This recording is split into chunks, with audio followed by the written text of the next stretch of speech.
Halo, balik lagi di Bang Demit episode yang ke-7. Yang mana di episode kali ini kita akan mencoba mematahkan sebuah mitos yang menjadi dambaan dari banyak voice over talent. Mitos itu adalah mitos one take okay.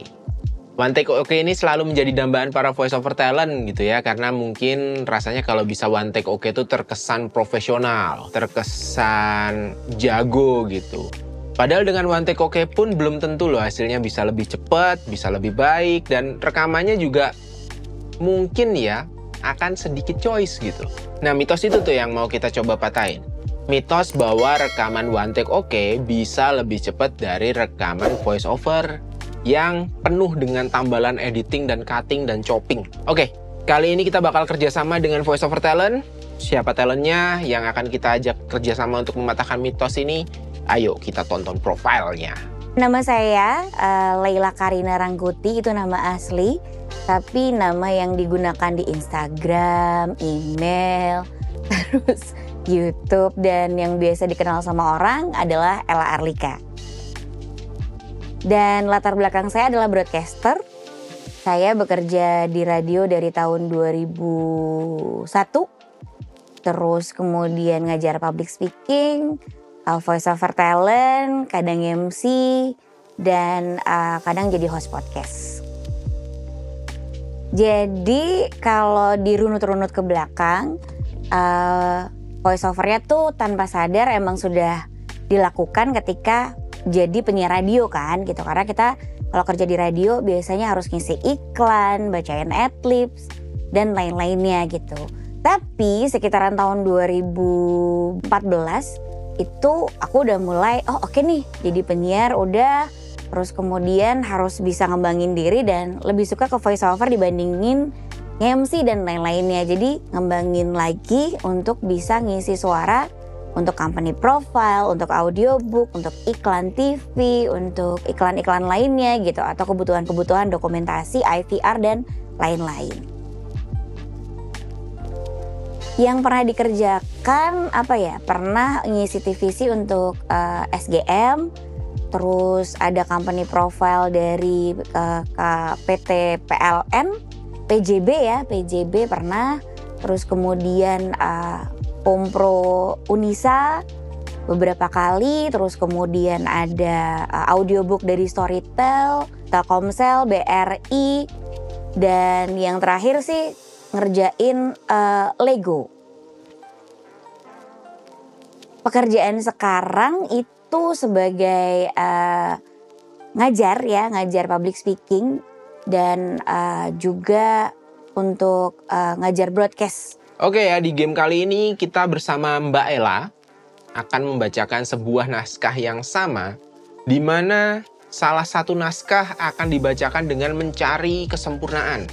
Nggak ada kesalahan, dan kalau salah harus diulang. Ya, sedangkan yang satu naskahnya kita akan membacakan dengan banyak tambalan, banyak editing, banyak chopping, dan 4 kali choice. Kita lihat ya mana yang lebih cepat untuk produksiannya dengan menghitung total waktu dari kedua permainan ketika berlangsung. Oh ya, nanti gamenya akan dinilai sama 3 orang, yaitu yang pertama itu adminnya InnaVoice, yang kedua tim kreatif dari InnaVoice. Mereka itu akan disuruh mencari perbedaan dari rekaman one take okay dan rekaman yang tambalan. Dan kita akan tanya mana yang oke menurut mereka. Dan satu lagi yaitu tim sound engineer yang merekam suaranya. Sound engineer akan diminta testimoninya tentang mana metode rekaman yang lebih cepat dan mana yang lebih bermanfaat dari kedua metode rekaman itu.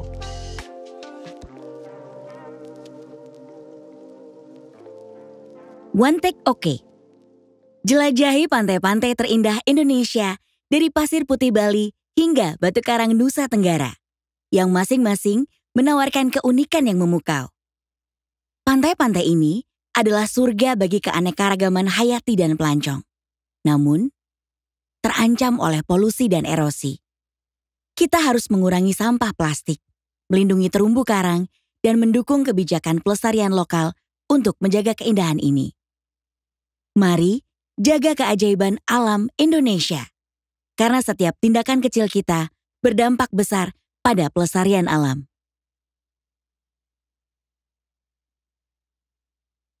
Choice Cutting.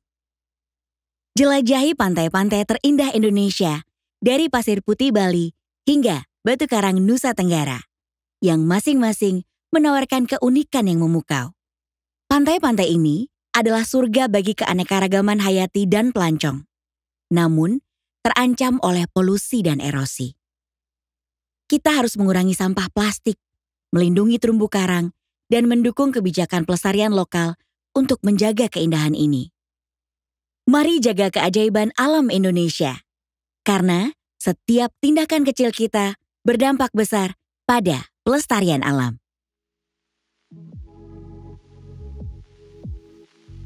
Ya, gamenya selesai. Mari kita dengerin gimana hasilnya dari rekaman yang one take oke versus rekaman yang penuh dengan chopping dan hasil jahitan dari editing. Apakah ada perbedaannya? Dan manakah metode yang paling nyaman untuk dilakukan oleh sound engineer? Ayo sekalian kita tanyain sama 3 orang yang tadi kita ajak main.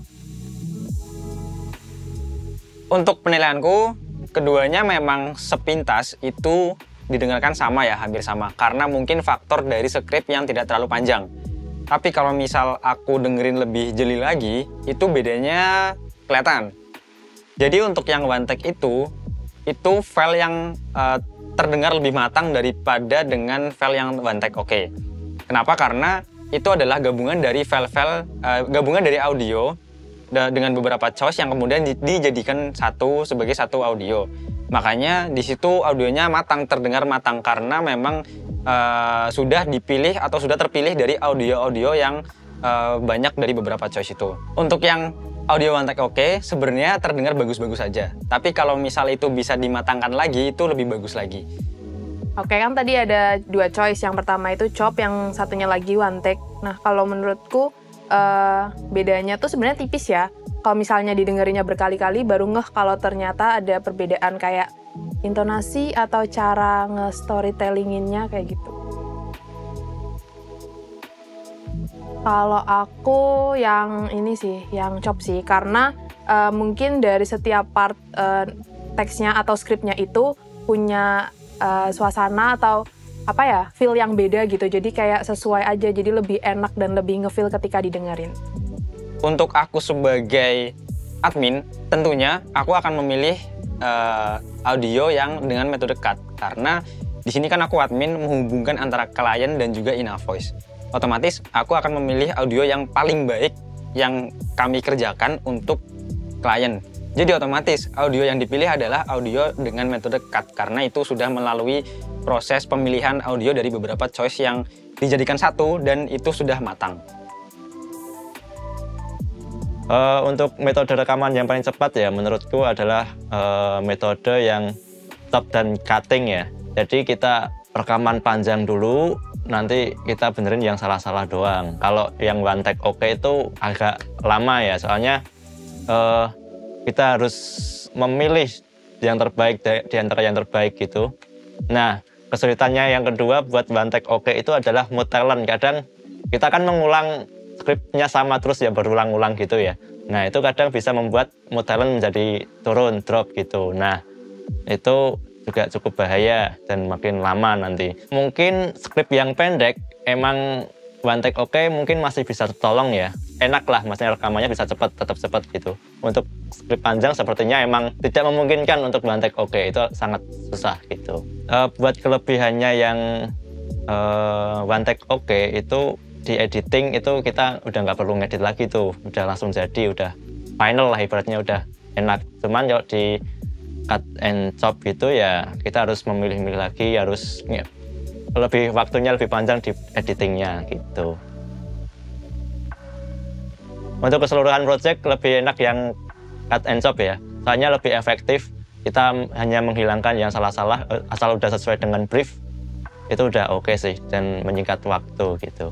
Nah, jadi gamenya udah selesai, kita juga udah dengar hasilnya dari teman-teman yang kita ajak main dan mereka semua memilih hasil dari recording yang penuh tambalan dan juga penuh jahitan. Maka dari itu, kita bisa bilang bahwa mitos ini invalid ya. Walaupun bener ya, kalau menurutku sih one take oke itu tuh sebuah prestasi yang bisa di-achieve sama voice over talent karena belum tentu dalam sebuah perekaman voice over seorang voice over talent itu tuh bisa mendapatkan hasil one take oke. Kalau bisa sih emang jago banget sih menurutku. Nah, tapi yang perlu diperhatikan adalah kita ini tuh bekerja untuk klien ya. Jadi apa yang kita berikan itu tuh harus yang paling baik untuk klien. Bukan berarti kalau bisa one take oke itu yang paling baik untuk klien. Sama kayak yang dijelasin sama engineer-nya Inavoice ya, Mas Ferry tadi bilang kalau rekaman one take oke itu tuh sangat memungkinkan untuk bisa di-achieve ketika naskahnya tuh pendek-pendek gitu. Kalau naskah panjang kayaknya nggak memungkinkan untuk melakukan proses rekaman one take oke. Dengan mempunyai banyak choice atau beberapa kali take, bila ada revisi kita bisa ngambil dari beberapa part dari choice-choice yang kita punya kayak gitu. Jadi menurutku memang lebih bermanfaat yang take dengan memiliki beberapa choice dan nanti hasilnya bisa kita mix and match gitu antara beberapa file dengan satu file yang pengen kita kasihkan ke klien. Begitu juga tadi Huan juga sempat ngomong atau adminnya Inavoice tadi juga sempat ngomong bahwa terasa lebih baik gitu yang hasilnya yang penuh yang tambalan ya, karena yang part-part yang bagus itu sudah dipilihin sama si Ferry untuk masuk dalam satu file yang sama. Jadi keleluasaan kita untuk membuat file menjadi lebih baik itu tuh lebih terbuka lebar ketika kita tidak hanya take one take oke. Oke, mitos apa lagi yang mau dipatahin? Coba komen di kolom komentar. Dan always remember, you deserve better.